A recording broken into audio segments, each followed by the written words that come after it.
आज के इस वीडियो में हम एक बहुत ही इंपॉर्टेंट लॉ पे बात करेंगे जो कि है हुक्स लॉ। ये किसी भी मटेरियल के इलास्टिक बिहेवियर को समझने में यूज किया जाता है। तो आप कह सकते हैं इलास्टिसिटी, ये जो टॉपिक है इसका बैकबोन है हुक्स लॉ। तो ये जो लॉ है इसका क्रेडिट मेनली जाता है रॉबर्ट हुक को। ये एक इंग्लिश साइंटिस्ट थे। ये एक बहुत ही टैलेंटेड साइंटिस्ट थे। इन्होंने सिर्फ फिजिक्स के फील्ड में ही काम नहीं किया था, बाकी और भी अलग फील्ड्स में, खासकर बायोलॉजी के फील्ड में भी काफी इंपॉर्टेंट रोल अदा किया था इन्होंने। इनके सारे कामों में से जो बहुत इंपॉर्टेंट काम है वो कुछ ऐसे हैं कि उन्होंने ग्रेगोरियन रिफ्लेक्टिंग टेलीस्कोप बनाया था। उन्होंने पहली बार ये सजेस्ट किया था कि जुपिटर जो है वो अपने एक्सिस में रोटेट करता है। उन्होंने पहली बार मार्स का डिटेल्ड स्केच बनाया था। उसी तरह से उन्होंने कॉर्क को स्टडी किया था, ऑब्जर्व किया था, और उन्होंने सेल, जिसे कि हिंदी में कोशिका कहा जाता है, सेल, ये टर्म उन्होंने कॉइन किया था। तो इस लिहाज से आप समझ पा रहे होंगे कि ये कितने टैलेंटेड साइंटिस्ट थे। लेकिन इंटरेस्टिंग बात यह है कि उन्होंने कभी अपना ग्रेजुएशन पूरा नहीं किया था। नॉलेज डिग्री से काफी ज्यादा इंपॉर्टेंट होता है। चलिए आगे बढ़ते हैं। हम बात करेंगे आज हुक्स लॉ पे। सबसे पहले तो हम ये देखेंगे कि रॉबर्ट हुक ने क्या ऑब्जर्व किया था और उन्होंने क्या कहा था। उन्होंने स्प्रिंग के एलोंगेशन को स्टडी किया था। उन्होंने ये पाया था कि अगर स्प्रिंग में लोड दे दिया जाता है, स्प्रिंग में जब लोड दिया जाता है तो लोड देने के कारण इस पे तो फोर्स एक्ट करेगा, इसमें नीचे की तरफ एक फोर्स एक्ट करेगा। इस फोर्स के कारण ये जो स्प्रिंग है, ये स्प्रिंग क्या होता है, ये स्प्रिंग एलोंगेटेड हो जाता है, ये लंबा हो जाता है स्प्रिंग। उन्होंने ये पाया कि ये जो लंबा होना है, कितना ये लंबा होगा, एलोंगेटेड होगा। तो यहां से अगर आप देखें तो हम कहेंगे इतना हुआ इसका एलोंगेशन। उन्होंने ये पाया कि ये जो एलोंगेशन है, ये एलोंगेशन अप्लाइड फोर्स के प्रोपोर्शनल है। तो उन्होंने ऑब्जर्व किया था कि एलोंगेशन जो एलोंग कर रहा है, ये लंबा हो रहा है, elongation is proportional to applied force. ये अप्लाइड फोर्स पे प्रोपोर्शनल है और इसी को उन्होंने नाम दिया था लॉ ऑफ इलास्टिसिटी। अब आगे चल के इसे थोड़ा रिफाइन किया गया। अब एलोंगेशन के जगह एक दूसरा टर्म यूज किया जाता है आजकल, और फोर्स के जगह भी हम एक और टर्म यूज करते हैं। तो यहां पर चलिए वो नए टर्म्स क्या है उसे समझने से पहले हम कुछ इसी तरह का एक फिगर ड्रॉ कर लेते हैं, सिचुएशन बना लेते हैं। इससे पहले पिछले वीडियोस में भी हमने बात किया था इस पे कि अगर मान ले एक बॉडी है, एक बॉडी, उसे हम कर रहे हैं एलोंगेट, उस पे फोर्स लगा रहे हैं, यहां पर हम उस पे फोर्स लगा रहे हैं, पकड़ के नीचे की तरफ खींच रहे हैं, और ऊपर से ये रिजिडली फिक्स्ड है सीलिंग पे। अब इस फोर्स को लगाने से होता यह है कि ऑब्वियसली ये एलोंगेटेड हो जाएगा।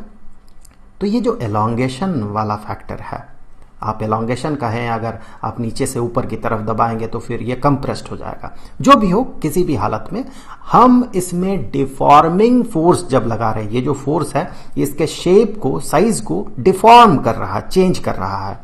शेप को डिफॉर्म कर रहा कहेंगे हम, और साइज को चेंज कर रहा है। तो ये जो डिफॉर्मिंग फोर्स है, इस डिफॉर्मिंग फोर्स के कारण यहां पर उसका जो शेप और साइज है वो चेंज हो रहा है। अब यहां पर अगर आप गौर करें तो इसमें इतना सा हुआ चेंज इन लेंथ, मतलब इसका डायमेंशन जो है इतना सा चेंज हुआ। इसे हम डेल्टा एल से डिनोट करते हैं। और यही जो चेंज है यही रिफ्लेक्ट करता है या फिर यही डिटरमाइन करता है स्ट्रेन को। पिछले वीडियो में हमने स्ट्रेस पे बात किया था, स्ट्रेस क्या है फिजिक्स के टर्म में और स्ट्रेन क्या है। तो अगर स्ट्रेस और स्ट्रेन को डिटेल्स में जानना है तो आप उस पिछले वाले वीडियो को जरूर से देख लीजिएगा, उसका लिंक आपको डिस्क्रिप्शन में मिल जाएगा। तो ये जो L है, डेल्टा L है, चेंज इन लेंथ है या चेंज इन डायमेंशन आप कह सकते हैं। तो ये डिटरमाइन करता है स्ट्रेन को। बेसिकली ये स्ट्रेन जो है ये होता है change in length divided by original length. तो इसका जो ओरिजिनल लेंथ था, ये ओरिजिनल लेंथ कुछ इतना था। So delta L which is change in length divided by original length, that is strain. हम इसे लॉन्गिट्यूडिनल स्ट्रेन कहते हैं। और भी अलग तरह के स्ट्रेन्स होते हैं। आपने अगर वो वीडियो देखा होगा या फिर आप बेसिक चीजें अगर पढ़ चुके होंगे तो आपको ये पता होगा और भी अलग तरह का स्ट्रेन होता है। लेकिन उन सब चीजों पे जाने से पहले हम चलिए देख लेते हैं कि हुक्स लॉ का बेसिक, जो बिल्कुल बेसिक्स है, वो क्या है। तो हम बात कर रहे थे स्ट्रेन पे। स्ट्रेन ये होता है, अब जब भी इसमें डिफॉर्मिंग फोर्स अप्लाई किया जाता है, तो हमने डिफॉर्मिंग फोर्स अप्लाई किया तो इसके कारण जो अंदर मॉलिक्यूल्स है या फिर एटम्स है, जो भी कहें आप, वो क्या होता है, वो अपना जो इक्विलिब्रियम पोजीशन है उससे दूर चला जाता है, या फिर इक्विलिब्रियम पोजीशन अपना जो है वो चेंज हो जाता है इसका। क्योंकि इस केस में देखें, जब ये इक्विलिब्रियम पोजीशन में था तो ये बहुत ही करीब करीब था, ये सब एटम्स या मॉलिक्यूल व्हाटएवर जो भी था वो करीब था, लेकिन हमने खींच के इसे लंबा कर दिया तो वो एक दूसरे से दूर चला गया।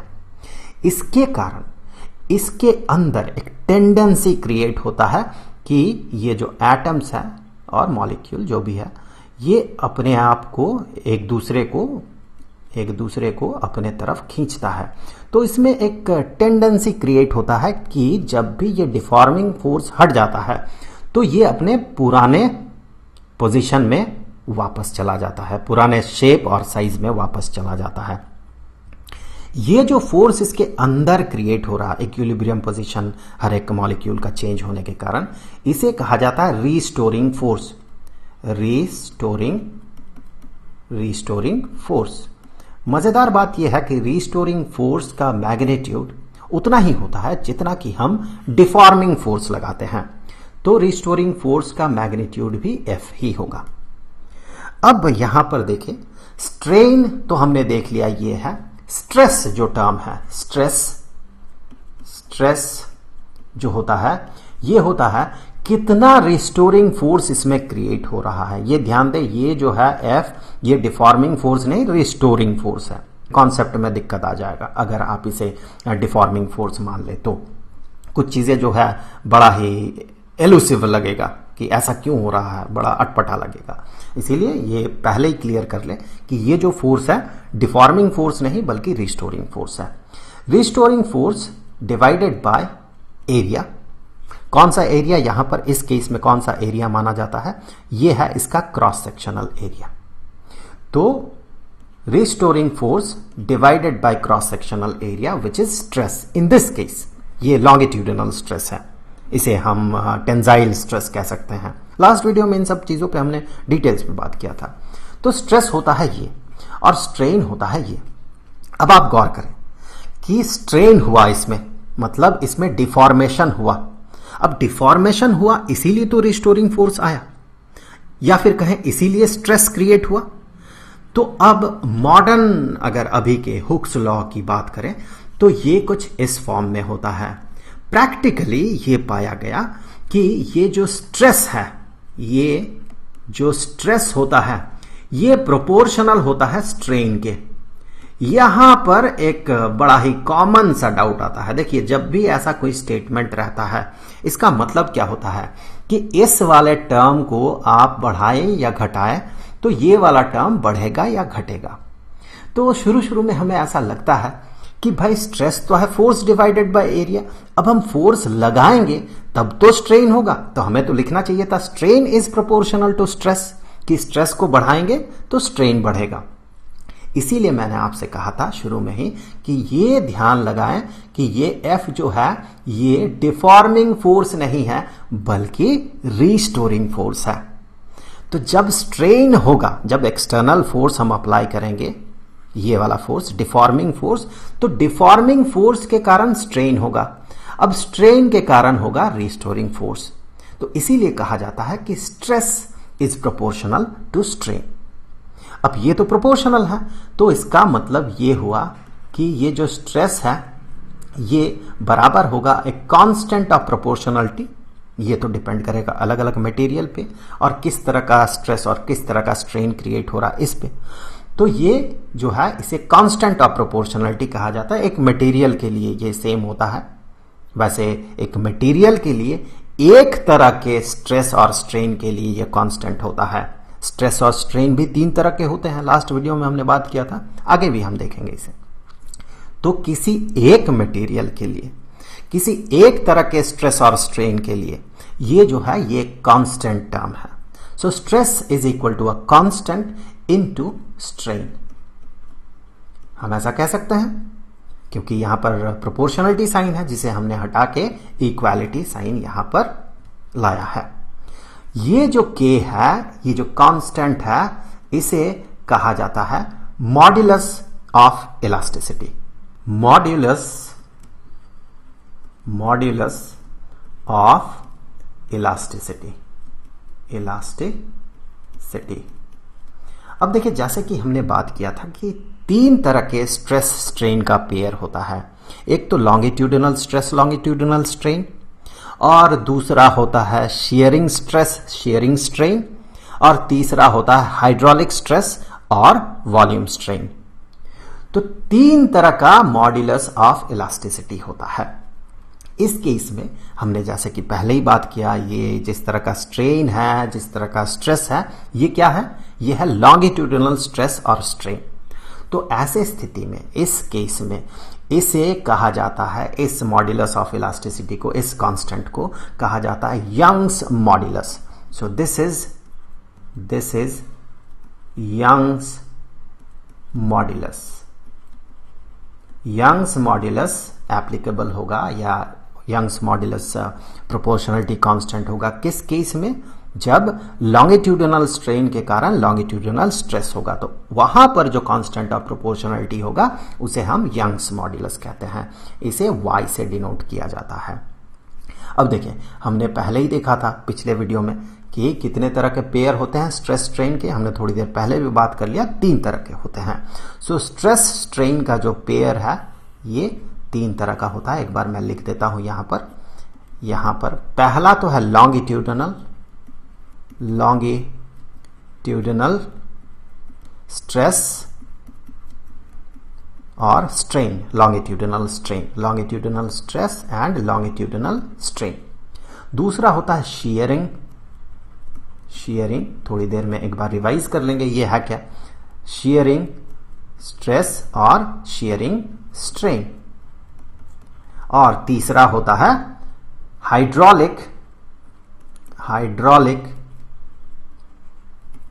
हाइड्रोलिक स्ट्रेस, और उसके साथ एसोसिएटेड स्ट्रेन जो है उसे हम कहते हैं volume strain. So hydraulic stress and volume strain. तो ये 3 पेयर हो गए। तो थोड़ी देर पहले जैसा कि हमने बात किया, इस केस में, इस नंबर 1 वाले केस में जो मॉड्यूलस ऑफ इलास्टिसिटी होता है उसे यंग्स मॉड्यूलस कहा जाता है।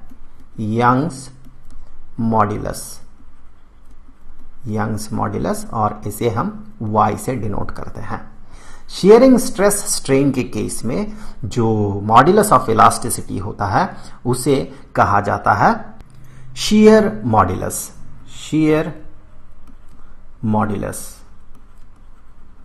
मॉड्यूलस, और इसे डिनोट किया जाता है कैपिटल लेटर G से। उसी तरह से ये जो हाइड्रोलिक स्ट्रेस और वॉल्यूम स्ट्रेन है, उस केस में जो मॉड्यूलस ऑफ इलास्टिसिटी होता है इसे बल्क मॉड्यूलस कहा जाता है। बल्क मॉड्यूलस, और इसे डिनोट किया जाता है कैपिटल लेटर B से। तो एक बार देख लेते हैं, इन्हें इंटररिलेट कर लेते हैं, तो थोड़ा सा रिवीजन भी हो जाएगा और हम इन चीजों को डिटेल्स में थोड़ा समझ जाएंगे। इसके बारे में तो हमने बात कर ही लिया, कैसा सिचुएशन है कि इस तरह से अगर एक ऑब्जेक्ट है, इसे हम एलोंगेट कर रहे हैं फोर्स लगा के। सो फोर्स लगा के हम एलोंगेट कर रहे हैं, तो ये लंबा हो गया। यहां पर जो स्ट्रेन होगा, वो डिपेंड करेगा ये कितना एलोंगेटेड हुआ उस पे, और ओरिजिनल जो लेंथ इसका था उस पे। तो ये तो हो गया स्ट्रेन। सो यंग्स मॉड्यूलस के केस में हम क्या कहेंगे कि stress is Young's modulus into strain. तो इस केस में जो स्ट्रेस होगा वो इस फोर्स पे डिपेंड करेगा, ये फोर्स डिवाइडेड बाय ये cross sectional area. So this area is A. Now stress, इस केस में हम क्या कहेंगे, stress which is F divided by A, this is stress is equal to constant of proportionality. इस case में constant of proportionality को हम Young's modulus कहेंगे। तो यंग्स मॉड्यूलस इनटू इसमें जो स्ट्रेन हो रहा है, स्ट्रेन क्या है, delta L divided by L. अब दूसरे केस में आते हैं, शियर मॉड्यूलस पे आते हैं। शियर मॉड्यूलस मतलब इसमें शियरिंग स्ट्रेन होगा। कैसा सिचुएशन होगा कि एक बॉडी ये यहां पर जो है ये रिजिडली फिक्स्ड है यहां से। अब हम क्या करते हैं, उसमें एक डिफॉर्मिंग फोर्स लगाते हैं। कैसा, यहां से अलोंग दिस सरफेस, यहां हम इस तरह का फोर्स लगाते हैं। तो यहां पर होगा क्या, इसमें डिफॉर्मेशन कैसा होगा, नीचे से तो ये फिक्स है, डिफॉर्मेशन कुछ ऐसा होगा, ये कुछ इस तरह से डिफॉर्म्ड होगा। फोर्स हमने इस डायरेक्शन में लगाया है। तो यहां पर जो स्ट्रेन है उसे कैसे मेजर किया जाता है, यहां पर स्ट्रेन को मेजर किया जाता है कि ऊपर वाला जो लेयर है, जो सरफेस है, ये कितना डिस्प्लेस्ड हुआ। तो ये इतना डिस्प्लेस्ड हुआ। अब नीचे वाला जो फिक्स्ड लेयर है उससे ऊपर वाले लेयर तक का डिस्टेंस कितना है, तो वो डिस्टेंस इतना है। तो चलिए मैं ऐसे नाम दे देता हूं। चलिए ये हो गया एल, ये एल है नीचे वाला लेयर, सबसे नीचे वाला फिक्स्ड लेयर, और वो लेयर जिसमें कि हम फोर्स अप्लाई कर रहे हैं वो इन दोनों के बीच का डिस्टेंस एल, और ऊपर वाला जो लेयर है जहां पर फोर्स अप्लाई किया जा रहा है उसमें डिस्प्लेसमेंट हुआ एक्स, इतना एक्स। तो यहां पर जो स्ट्रेन है उसे कहा जाता है एक्स डिवाइडेड बाय एल, या फिर यहां पर जो एंगल है थीटा होगा, तो obviously x divided by L जो है टेंजेंट ऑफ थीटा होगा, और बहुत ही छोटे थीटा के वैल्यू के लिए tangent of theta is equal to theta. So X divided by L which is strain is equal to tangent of theta, और बहुत छोटे वैल्यूज के लिए थीटा जब बहुत छोटा होता है तो ये थीटा के बराबर होता है। ये ध्यान रखें कि ये हमेशा नहीं, लेकिन बहुत छोटे वैल्यूज के लिए होता है। नॉर्मली जब शियरिंग स्ट्रेन क्रिएट होता है तो उस केस में ये थीटा जो है ये बहुत छोटा ही रहता है। बहुत ज्यादा बढ़ा देंगे तो वो इलास्टिक लिमिट के बाहर चला जाएगा, फिर ये अपने जो पुराने जो शेप है उसे रिगेन नहीं करेगा जब बहुत ज्यादा हम इसे पुश कर देंगे। थीटा का वैल्यू बहुत ज्यादा अगर हो गया तो छोटे वैल्यूज के लिए theta is equal to tangent of theta. यहां पर ये जो स्ट्रेस है इसे कैसे मेजर किया जाता है, इवेल्युएट कैसे किया जाता है कि दिस इज फोर्स, जितना फोर्स लगाया गया, और ऊपर इसका जो एरिया है पूरा का पूरा, जो ऊपर वाला लेयर जो शिफ्ट कर रहा है, सबसे ऊपर वाला लेयर, उस लेयर का जो सरफेस एरिया होगा। सो दिस इज एरिया, ये वाला एरिया कंसीडर किया जाता है। तो अब इस केस में हम क्या कहेंगे, ये दूसरा वाला केस है, ये तो पहला वाला केस था। अब दूसरा वाला सिचुएशन शियरिंग स्ट्रेस और स्ट्रेन के लिए हम सबसे पहले देखेंगे स्ट्रेस कितना है। Stress is equal to F divided by A, क्योंकि stress is equal to modulus of elasticity into strain होता है। तो स्ट्रेस इतना है इज इक्वल टू, यहां पर मॉड्यूलस ऑफ इलास्टिसिटी को जी से डिनोट किया जाता है जो कि शियर मॉड्यूलस है, और यहां पर जो स्ट्रेन होगा वो होगा x डिवाइडेड बाय एल। आप इसके जगह थीटा भी लिख सकते हैं, टेंजेंट ऑफ थीटा भी लिख सकते हैं, वो तो सिचुएशन पे डिपेंड करेगा हम यहां पर क्या पुट करें। तीसरा सिचुएशन क्या है, तीसरा सिचुएशन बर्क मॉड्यूलस वाला सिचुएशन है। मतलब कि जब हाइड्रोलिक स्ट्रेस होगा ड्यू टू वॉल्यूम स्ट्रेन। तो ये कैसा सिचुएशन है कि एक बॉल, मान ले इसका वॉल्यूम है v, अब इसे क्या किया गया, इसे एक प्रेशर अप्लाई किया गया, मान ले पानी के अंदर डुबो दिया हमने। ये एकमात्र केस नहीं है, हम एक एग्जांपल कंसीडर कर रहे हैं। मान ले पानी के अंदर हमने डुबो दिया तो इसका जो वॉल्यूम है ये वॉल्यूम चेंज हो गया, तो change in volume is delta we मान ले। तो ये जो डेल्टा वी है which is change in volume, तो इस केस में हम स्ट्रेन क्या कहेंगे, change in volume which is obviously change in dimension, change in volume divided by original volume. अब यहां पर स्ट्रेस देखे क्या होगा, स्ट्रेस इसमें कुछ इस तरह से फोर्स अप्लाई हो रहा है। So net force, let us से कि नेट फोर्स एफ है, नेट फोर्स टोटल फोर्स जो है एफ है, और इसका जो सरफेस एरिया है, टोटल सरफेस एरिया वो ए है। सो इसका जो सरफेस एरिया है वो ए है, ये वाला हमें कंसीडर करना होगा, ये ए है। सो एफ डिवाइडेड बाय ए जो कि होगा स्ट्रेस। अब इसी को तो हम प्रेशर कहेंगे इस केस में। अगर इसके पूरे सरफेस में एक नेट फोर्स F लगे और टोटल सरफेस एरिया अगर A हो तो वही प्रेशर होगा।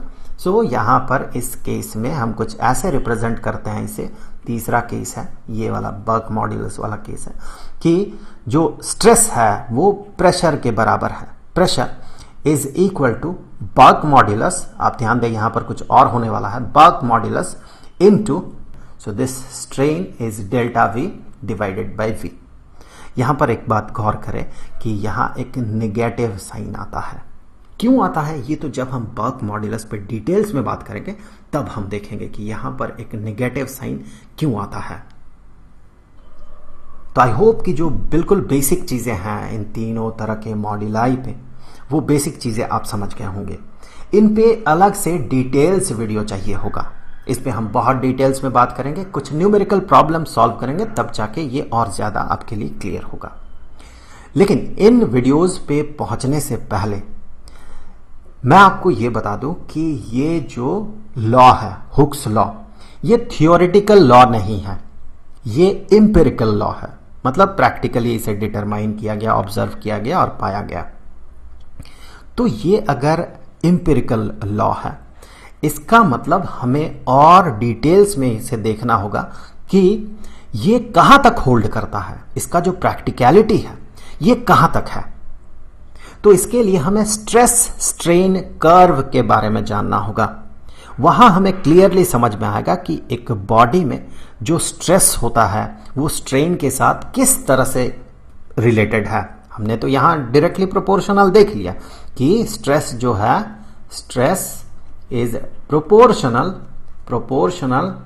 टू स्ट्रेन, ठीक है, ये तो हमने देखा। लेकिन ये कहां तक होल्ड करता है एक बॉडी के लिए, ये हमें पहले देखना होगा, तब जाके हम आगे चल के यंग्स मॉड्यूलस, फिर शेयर मॉड्यूलस और बर्क मॉड्यूलस पे बात करेंगे।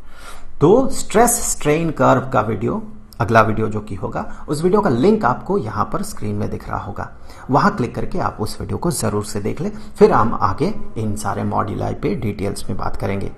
तो अब जाते जाते मैं आपको बता दूं कि इस पूरे चैप्टर का जो प्लेलिस्ट है उसका लिंक आपको डिस्क्रिप्शन में मिलेगा। तो आई होप कि अगले वीडियो में फिर मुलाकात होगी। तो मिलेंगे आपसे अगले वीडियो में, तब तक के लिए खुश रहें, गुड बाय।